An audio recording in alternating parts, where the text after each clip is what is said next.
السلام علیکم ورحمۃ اللہ وبرکاتہ۔ عزیز طلباء و طالبات، انسانی زندگی ہو یا سماج ہو، مسائل سے گھری ہوئی ہے۔ چاہے سماج میں ہو، سیاست میں ہو، ملک میں ہو، اپنے گاؤں میں ہو، زندگی میں ہو، بہت سے مسائل ہوتے ہیں۔ ان مسائل کے ساتھ ساتھ ان کا حل بھی ضرور ہوتا ہے۔ تو جس طرح سے ہماری زندگیوں میں مسائل ہیں، اسی طرح سے ملک میں بھی مسائل ہوتے ہیں، سیاست میں بھی مسائل ہوتے ہیں۔ تو ہمارے ہندوستان کو درپیش مسائل کون کون سے ہیں، اس کے بارے میں آج ہم مطالعہ کریں گے۔ یعنی ہندوستان کو درپیش مسائل کون سے اور ان مسائل کے حل کے ہندوستان نے کون کون سے تدابیر اختیار کیے ہیں۔ تو آج کا ہمارا باب ہے ہندوستان کے مسائل اور ان کے حل کے تدابیر۔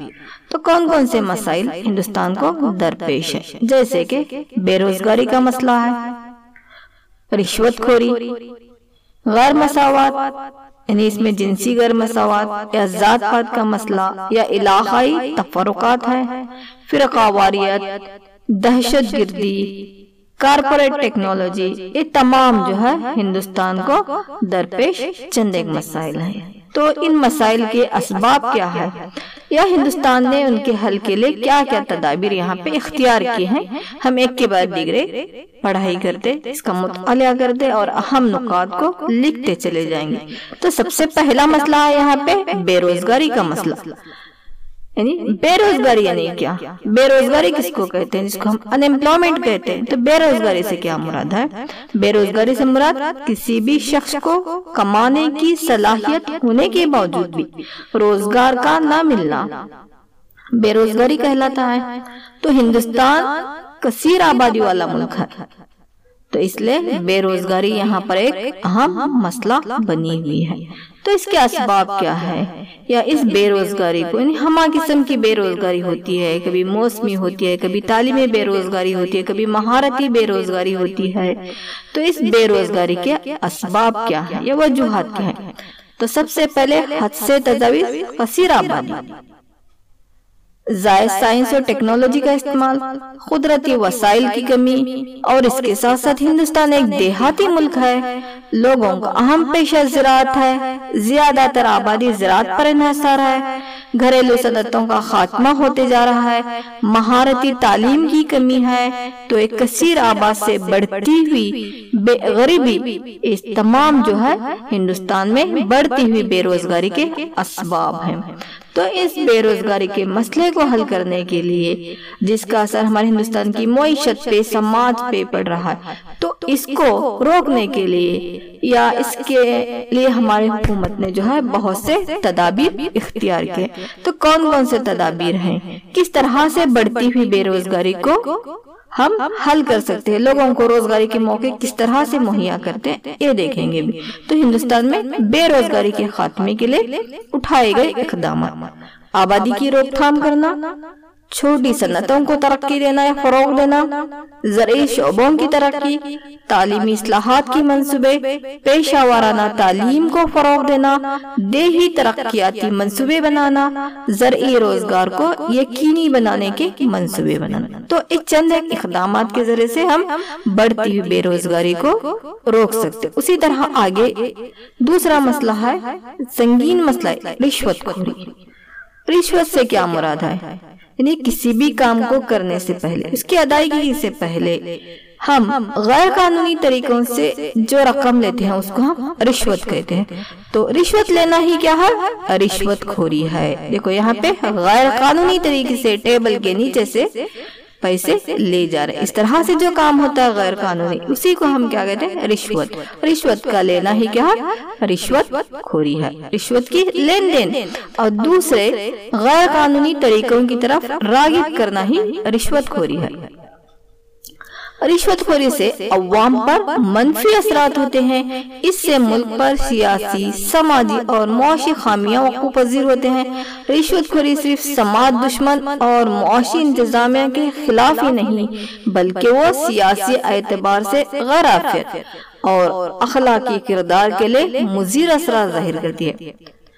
سماجی خوشائند اقدار، انتظامیہ میں رشوت، گروہ بندی، ذات پات، دھیمی دھوکہ بازی، یہ سب جو ہے رشوت خوری کے اشتہاری دائرے میں آتے ہیں۔ یہ سبھی کیا ہے؟ رشوت خوری ہے۔ یہ صرف یہاں پہ ٹیبل کے نیچے سے پیسہ لینا ہی رشوت نہیں ہے، یہ تمام بھی جو ہے رشوت خوری کے دائرے میں آتے ہیں۔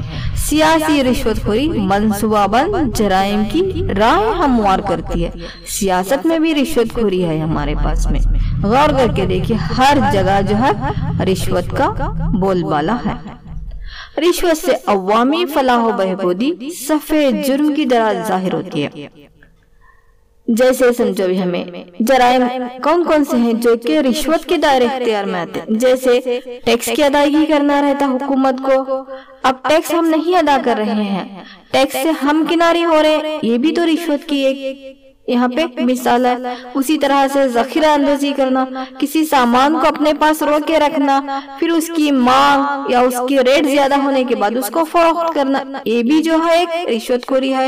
اسمگلنگ، بے ایمانی، فریب، غیر ملکی مبادلات کے حقوق کی پیشہ وارانہ غلط برتاؤ، یہ سب جو ہے رشوت کے ذیلی پہلو میں آتے ہیں۔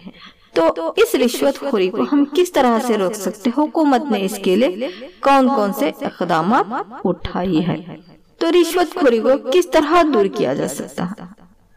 تو مضبوط اخلاق، مستحکم انفرادی و سماجی خیالات، انسان خود غرض خیالات، خطرات کا اندازہ لگانے کی ہمارے پاس میں طاقت رہنا کہ یہ صحیح ہے یہ غلط ہے، تو غلط کو ہر قیمت پہ غلط ہی کرا دینا، کیونکہ اندر سے ہمارا ضمیر گواہی دیتے رہتا ہے کہ یہ چیز غلط ہے، ہم اس طرح سے نہیں کرنا، رشوت نہیں لینا، خود ہمارے اندر جو ہے وہ جذبہ پیدا ہونا۔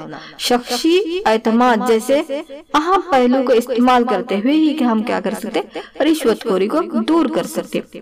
اس کے ساتھ ساتھ مضبوط قانونی انتظام، مضبوط نگرانکاری، سماجی یعنی بہترین سیاسی جماعت، دور اندیش قیادت ہونا، ہمارے رہبروں کے پاس، لیڈروں کے پاس میں دور اندیش سیاسی قیادت کا ہونا ضروری ہے۔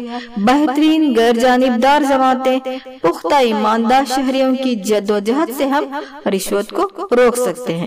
یعنی ہمارا افسر لوگ جو آفیسرز ہوتے ہیں وہ ایماندار ہونا، سیاسی شعور ہمارے اندر ہونا، جمہوری معلومات رکھنے والے لوگوں کی مشترکہ کوششوں سے ہم رشوت خوری کا خاتمہ کر سکتے ہیں۔ سب سے پہلے ہمارے اندر رشوت کے خلاف جو ہے جذبہ کا ہونا ضروری ہے، تبھی ہم کیا کر سکتے؟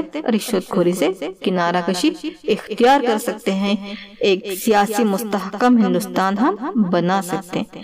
تو اور آگے جو مسئلہ ہے وہ ہے یہاں پہ جنسی مساوات۔